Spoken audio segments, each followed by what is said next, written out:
Olá pessoal, tudo bem com vocês? Eu me chamo Marcos Queiroz, para quem não me conhece, e hoje nós vamos fazer uma breve resenha de um tarô que eu adquiri recentemente, que eu estava doido por ele, estava assim, já namorando ele pela internet, pelo visual dele, porque mistura duas coisas que eu gosto muito, que é o fato de aceitar, mesmo que seja uma coisa assim intuitiva, a origem do tarô vindo do Egito.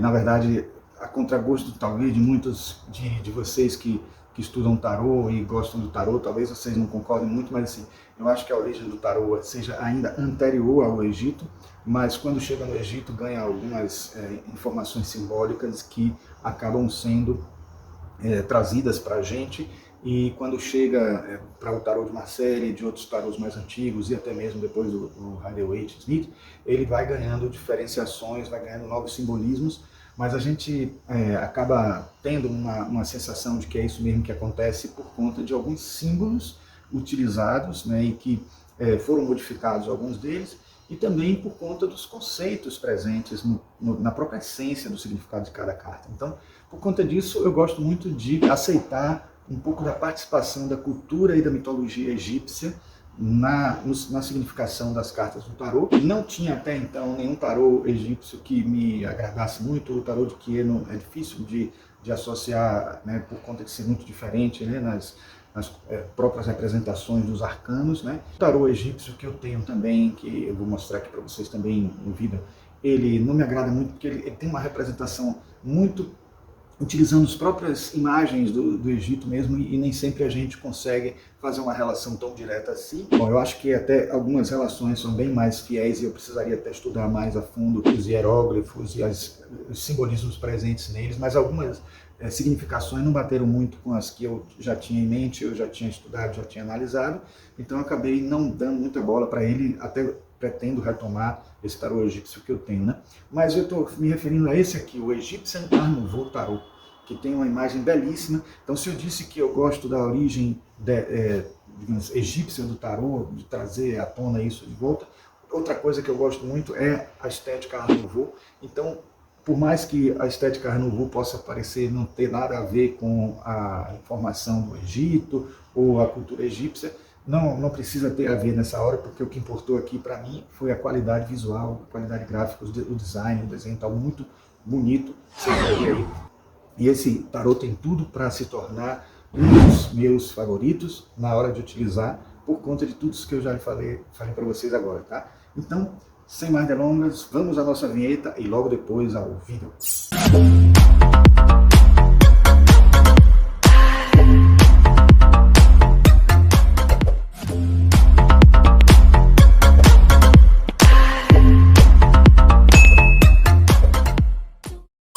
Então, pessoal, esse tarô realmente é algo que me agrada demais. Então, assim, eu vou mostrar aqui para vocês. Na verdade, eu não faço unboxing, como eu já falei aqui, mas até fiquei pensando há algum tempo, deixei 2 dias sem abrir, assim, para poder fazer um unboxing, mas não resisti. Eu disse, não, eu vou abrir, não estava tendo tempo para gravar o vídeo. E aí, estou aqui com ele abrindo para vocês, não é pela primeira vez, mas para mostrar as cartas, né, que são belíssimas. Vem com essa primeira carta de apresentação. O fundo da carta é uma estampa egípcia também, belíssima, gostei demais, né? Tem aquele cheirinho de novo que eu gosto sempre, né? Quando tem contato, quando ele chega pra gente. Então, assim, eu quero começar falando das primeiras cartas, porque essas cartas a gente já fez aqui vídeos, né, de significados delas, então, como esse está fadado a também ser utilizado nessas análises que eu faço dos decks do tarô, os simbolismos de cada arcano, né, dentro de vários decks, então esse vai entrar na linha. Então, os primeiros que a gente já fez, eu vou fazer aqui uma análise breve. Essa carta vem com um livreto, vou até mostrar para vocês aqui logo, estava difícil de tirar aqui. Então, esse livreto aqui, né, o Little White Book, né, a gente tem, inclusive, ele está em inglês, italiano, espanhol e em português. Então é interessante que esse deu valor à língua portuguesa e está aqui presente também uma versão do texto em português, tá? Bom, agora para comentários mais detalhados sobre as cartas, para vocês terem uma visibilidade melhor delas, inclusive as primeiras cartas, né, que a gente já fez análise aqui, as primeiras 4 cartas, que já fizemos análise assim deck por deck, para olhar os simbolismos de cada um. Vamos fazer um pouquinho delas, mas aí para isso acontecer melhor, é melhor que a gente vire a câmera para vocês terem contato direto com as cartas. Aí nós faremos isso com as 4 primeiras cartas e depois mostraremos as demais, né, para vocês terem uma visão dessas cartas. E depois, toda vez que a gente for fazer um arcano novo, a gente vai incluir esse baralho aqui entre os arcanos que a gente vai fazer uma abordagem mais detalhada de cada arcano, tá certo? Então vamos lá. Então, pessoal, vamos ver agora as cartas, né? Como elas estão dentro da caixinha. Essa é a edição da Lois Carabel, né? Então ela é importada. E aqui eu já abri antes, já arrumei do jeito que eu acho que ficou melhor. Eu coloquei o saquinho sem o Little White Book, porque fica muito apertado e corre o risco de amassar a carta, alguma coisa assim. E aí ele fica perfeito aqui, porque fica com uma folga, né, pra gente tirar o tarô. E aí eu quero mostrar aqui para vocês, né, que temos também uma tradução em português, certo? Tá aqui, ó. Então temos as mesmas falas que estão nas outras línguas, estão também em português. Então a gente encontra aqui na página 51, né? Então, se a gente for aqui, a gente vai achar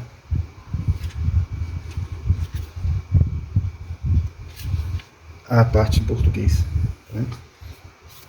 Então tem aqui, é bem sintético, né? Porque tem um parágrafo só de, no máximo, 3 linhas. E aí a pessoa tem que unir isso ao que já conhece de tarô, de interpretação. Isso acaba sendo algo que causa uma certa falta para a gente, porque como a carta de interpretação egípcia, né, com muitos símbolos egípcios, ela acaba tendo símbolos que você não está habituado. Você tem que fazer uma pesquisa dos símbolos egípcios para conseguir essa interpretação. Então vamos aqui, eu disse a vocês que ia fazer o seguinte, eu ia pegar as cartas que a gente já fez análise aqui no canal, por baralhos, né, que são as 4 primeiras, né, as 5 primeiras, aí, não é as 4 primeiras mesmo, né, contando com o louco, são 5. Então a gente pega aqui até o imperador, né, e vai fazer assim uma análise delas, né. Depois a gente mostra as outras cartas. Então aqui, ó, com relação à primeira aqui, o louco, a gente tem aqui já uma flor branca, flor de lótus, né? Que no caso de outras interpretações já não é flor de lótus, mas aqui dando a ideia, né, da pureza, dando a ideia da inocência, né? A gente aqui pode ver um gato em vez do cão. O gato na mitologia egípcia tem um simbolismo especial, simboliza seres superiores, né? No caso, o próprio gato é um ser superior na visão da mitologia egípcia, né? Corresponde a uma deusa, a deusa Bastet, né? Que é protetora do lar e dos segredos das mulheres e tal. E aqui a gente pode ver que vai estar associado àquela preocupação, àquela proteção de alguém que está à beira de um abismo, que pode estar assim, com a melhor das intenções, com a maior das intuições, querendo se jogar nas ideias novas que aparecem. E aqui tendo essa orientação espiritual, de certa forma. Tem gente que interpreta também o próprio Sol, a proximidade do Sol aqui também como um perigo, né? De estar muito assim, sujeito a certas... Tá uns fogos aqui estourando, né? Está sujeito a certas energias kármicas que possam atuar sobre a pessoa, mas ao mesmo tempo também elementos positivos que poderiam estar ajudando dentro no próprio self, né? O seu eu interior, alertando algumas coisas em relação ao seu futuro. Muita gente também fala que esse penhasco aqui não está certo de que seja um abismo em que a pessoa vai cair, porque pode ter um platô aqui embaixo. E muitos dizem também que, nesse caso aqui do desenho e a maioria dos tarôs, né, inclusive Rider-Waite, a pessoa não está pisando, não está pulando direto no abismo, tem a possibilidade ainda de parar aqui e chegar bem na beira, né? Em relação ao mago aqui, a gente vê que ele utiliza ferramentas que são da simbologia egípcia mesmo, né? Então a gente encontra aqui o cajado, né? Que seria representante do paus, né? Do naipe de paus. Ele está associado, né? É um símbolo, né? Do faraó, de deuses, né? e representa a capacidade de governar o povo, né? A capacidade de ter poder sobre o povo. Então, como esse cajado ele é também um instrumento de agricultura, então ele tem relação com o poder que os egípcios tinham, às vezes, por cultivar a terra e ter condições de trabalhar essa terra, e isso dá poder a ele, poder econômico, poder sobre os outros, etc, etc. Então, de certa forma, o cajado aqui está associado a esse poder de paus, da energia, da intuição, etc, etc. Aqui a gente tem uma espada que é especial. Essa espada ela é chamada Khopesh, né? Ela é uma espada egípcia, mas ela tem origem suméria, né? Então é um símbolo de poder, e geralmente ela era usada para quando a pessoa estava na carruagem, né, e cortava as pessoas do lado. Então tinha um poder de até se defender e ao mesmo tempo puxar a pessoa como se fosse uma foice, né, matar fulminantemente a pessoa. Então essa espada tinha um poder muito grande, então é associado ao poder também, é um símbolo de poder, e está ligado à espada, que também é um naipe bem complicado em relação ao tarô, né, que tem muitos pontos negativos para a vida que podem ser transformados em positivos, mas o naipe de espadas é conhecido como um naipe difícil, de desafios, né. Aí a gente tem aqui copas, que é a taça mesmo, né, com motivos egípcios, né, mas o significado é o mesmo, um receptáculo, é a capacidade de se moldar às realidades, porque o líquido que é colocado dentro se molda ao desenho da taça e tudo. Então, de certa forma, é esse composto aí de emoções e tudo mais. E temos aqui o pentáculo, que é aqui representado também por um motivo egípcio, e aí representa o Horus, né? Então, aqui em cima nós temos um símbolo bem interessante, que é o símbolo do Ka, né? E esse Ka, ele está complementado com um bastão, que é o bastão que significa o princípio da correspondência, que está presente em todos os baralhos, praticamente, né? E que está ligado ao mago sempre. Então, esse bastão que faz a gente lembrar que o que está em cima é como o que está embaixo, o princípio de correspondência aqui, né? E esse símbolo do Ka é como se fosse uma representação da força vital, né, geradora do cosmos, né, e tal, que é a força universal. Então, é a parte que conecta a gente com a força universal. Tem a ver com o chakra coronário, tem a ver com a dualidade, tendo uma abertura para a unidade. Então a gente sabe que o Egito tinha uma divisão, né, o Baixo e o Alto Egito, e aqui era de certa forma como se fossem as duas forças se juntando. E se a gente for perceber, aqui tem um caduceu que tem a ver com a força kundalínica, tem a ver com o hermetismo, tem a ver com a origem do caduceu de Hermes, que foi egípcia e que foi depois helenizada, foi traduzida para a cultura grega, né? A gente percebe aqui as papoulas atrás, né?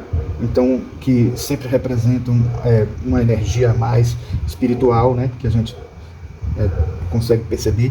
Na verdade, as papoulas na cultura egípcia eram usadas para calar as crianças, que de certa forma era uma energia boa, positiva, pura, que é como se fosse assim, trazendo a energia do louco para o mago, mostrando uma certa pureza aí que ainda existe e que precisa ser trabalhada com a habilidade, com a sabedoria que o aprendizado, o saber pode trazer para a gente, né? Porque capacidade é algo que é antes da habilidade, né? Então nós temos capacidades incríveis que precisam ser moldadas a partir do aprendizado, a partir do estudo, né? Então o estudo está aqui simbolizado pelo mago, e com todos esses elementos que a gente falou aqui agora, certo? Bom, a gente tem aqui a alta sacerdotisa ou sacerdotisa, que tem vários símbolos já conhecidos, que é a cruz ansata, né? A cruz ansata, ou Ankh, tem a ver com a chave da vida, é a representação da força vital, né? A terra e o céu, né? O espírito e o corpo, porque tem o círculo representando o espiritual, e o X, que seria a cruz representando os 4 elementos da terra. Então você tem aí uma ligação do céu com a terra. Aí você tem na coroa dela, você tem aqui o disco solar, né, com 2 plumas, o disco solar no meio, mas também é utilizado quando é colocado na cabeça de Ísis, é considerado disco lunar, porque aí representa a lua crescente, a lua cheia, a lua nascente, a lua minguante, e essa representação da sacerdotisa é a própria deusa Ísis, que tem a ver com o oculto, tem a ver com o aprendizado, a sabedoria, né? E tem a ver com justamente aquilo que a gente não sabe, que está oculto, que a gente precisa descobrir dentro de nós e até mesmo fora de nós também. Ela é a deusa da morte, né? Da morte, ressurreição, reencarnação, etc. Mas ela tem uma ligação muito forte também com a sabedoria, né? Então, ela representa a sabedoria oculta, né? E no caso do tarô, tem tudo a ver, e é um dos fortes arcanos que me faz encontrar aí uma origem egípcia nos seus conteúdos, certo? Aí a gente tem a imperatriz com a fertilidade e tal, que a associação à fertilidade. A gente tem aqui o trigo, que era considerado trigo dos faraós, né? O farro, né? Que muitos consideravam que era o símbolo da fertilidade mesmo, né? Porque existia em abundância no Egito, e esse é um símbolo da fertilidade que está aqui presente, vindo da origem egípcia mesmo, né? Das cartas, digamos assim. Aí a gente tem aqui, na mão dela, na mão direita, ela tem uma coisa que lembra um jed. O jed é como se fosse um pilar tingido, nesse caso aqui não está tingido, mas é como se fosse a representação um dos principais hieróglifos, né? Egípcios, e simboliza a estabilidade e a permanência. É associado ao deus Osíris, né? Porque é como se fosse a espinha dorsal dele, dando a entender essa estabilidade, essa segurança, essa possibilidade de interagir com a natureza, né? Então é encontrar a nossa própria natureza no universo e conseguir perceber que nós somos parte dele dentro dessa estrutura, né, universal. E por último a gente tem aqui, né, dessas interpretações que a gente quer fazer, já que já fizemos das outras cartas, então temos o imperador. O imperador tem algumas curiosidades aqui interessantes. Primeiro, ele está empunhando o chamado cetro Uas. Esse cetro Uas, ele é associado ao deus Anubis, né? Ele tem uma cabeça aqui do Anubis em si, né? Tem esse garfo aqui de 2 dentes, na verdade. Então, ele representa a autoridade, né, e o poder divino. Então, alguns deuses utilizam, o próprio Anubis utiliza esse cetro, né? E outro deus que utiliza esse cetro é o deus Horus. E o imperador também está representando, de certa forma, o Horus, porque ele está usando o barrete de Horus. Ele é visto aqui de frente, né, na carta, coisa que não é muito comum no Egito. Se vocês lembrarem, as representações egípcias são sempre de lado, né? Eles não tinham a capacidade de desenhar perspectiva. Tem um batuque aqui, gente, perdoem aí o barulho. Então a gente tem aqui ele de frente, mas dá para perceber bem, como vocês podem ver nas ilustrações aí que eu estou botando, que é o próprio barrete mesmo de Horus, né? Que é o deus do céu, o deus do sol nascente. Ele também corresponde ao mediador dos mundos. E ele é aquele que tem uma visão, né? Além do alcance, no caso do olho de Horus, né? Então, de certa forma, o imperador precisa ter isso para manter a sua autoridade, manter o seu poder sobre as outras pessoas, dentro dessa visão do que o imperador representa, né? Está associado a Áries, né? Que a gente já viu aqui em outros momentos, em outros vídeos, né? E por último, a gente pode falar também dessas figuras aqui, desses crocodilos que estão aqui do lado. Muita gente pode pensar que se trata de Amit, né? Aquela deusa crocodilo que está associado à deusa Maat, na justiça, que faz valer a justiça e tal, depois de ser pesado a pessoa em relação à pena, mas não é essa não. Isso aí é um deus chamado Sobek. Esse deus Sobek, ele tem uma coroa com 2 plumas, né? E um disco solar no meio também, e 2 serpentes sagradas. Então vocês podem ver aqui as 2 plumas, as 2 serpentes, né? O disco, né? E tem essas plumas em cima aqui. O deus Sobek está associado a um culto do Nilo, né? Então tem tudo a ver com esse rio que aparece aqui atrás, né? Que tudo indica que é o rio Nilo, dentro dessa perspectiva de interpretação egípcia, né? E tem a ver com poder também, né? Porque o Nilo é o que trazia justamente o poder no Egito, né? A possibilidade de cultivar, a possibilidade de ter fertilidade, né? E tal, o humus que estava em volta, na proximidade do Nilo. Então também está associado ao poder, né? Então é isso. Vamos prosseguir mostrando as outras cartas aqui para vocês. Então eu vou seguir uma por uma para vocês verem. Não vai ser muito devagar, porque senão o vídeo fica muito longo. Então vocês vão ver, estão vendo aqui o Hierofante, né? Que seria a próxima carta. Aí você tem aqui os enamorados, os amantes. Aí tem o carro, a força. E repare que ele está colocando a força como número 8 e não como número 11. Aí você tem aqui o eremita, que é o próprio Deus Horus aqui, né? Você tem aqui a roda da fortuna, o olho de Horus, né? Presente aqui no meio. Aí você tem a justiça, o 11. Tá? Aqui você tem o pendurado, né? Ou enforcado. Aqui você tem a morte, né? A temperança, arcano 16. Aí você tem o diabo, arcano 15. A torre, a estrela, olha que linda. Aí você tem a lua. Ela confunde mesmo um pouco com o sol aqui, né? Mas a gente que sabe os elementos presentes na lua, a gente percebe que é a lua mesmo aqui. Aí você tem o sol, o julgamento e o mundo dos arcanos maiores, né? Aí a gente tem o Ás de Ouros, tá vendo aqui com a representação egípcia aqui em volta. É um hierógrafo isso aqui, né? Aí tem o 2 de Ouros, 3 de Ouros. Vamos passando, né, rapidamente para não ficar longo o vídeo.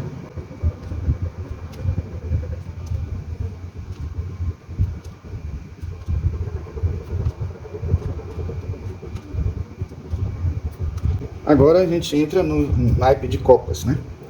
Começando pelo Ás aqui, vamos lá.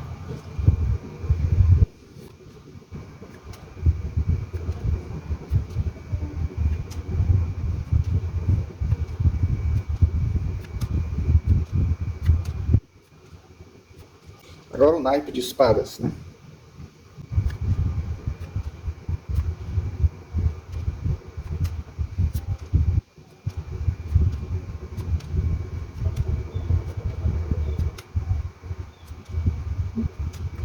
E por último, o naipe de paus.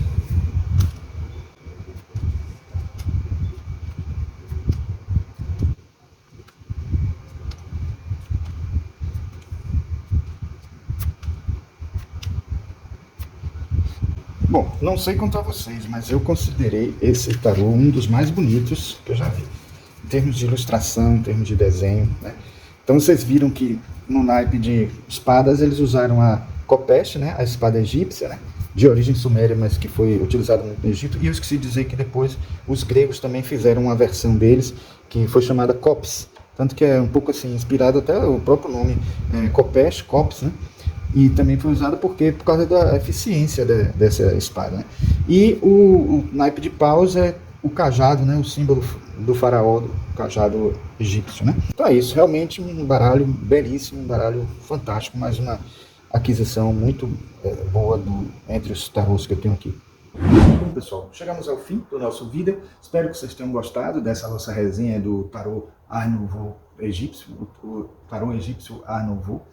E eu gostei demais, eu acho que ele está agora no meu top 10, vamos dizer assim, dos tarôs. Então está acontecendo assim, de eu encontrar, buscar ainda algumas possibilidades de tarô que possam ser utilizados, que passem na frente daqueles que eu já gosto, né? E esse foi um que já passou na frente de muitos outros, né? E se vocês gostaram desse vídeo, por favor, deem um like aí, né? Se inscrevam no canal e apertem o sininho para receberem notificações todas as vezes que a gente colocar um vídeo como esse no canal, né, de assuntos esotéricos como esse, né? Agradeço terem ficado até o final desse nosso vídeo e nos vemos no próximo vídeo. Um grande abraço.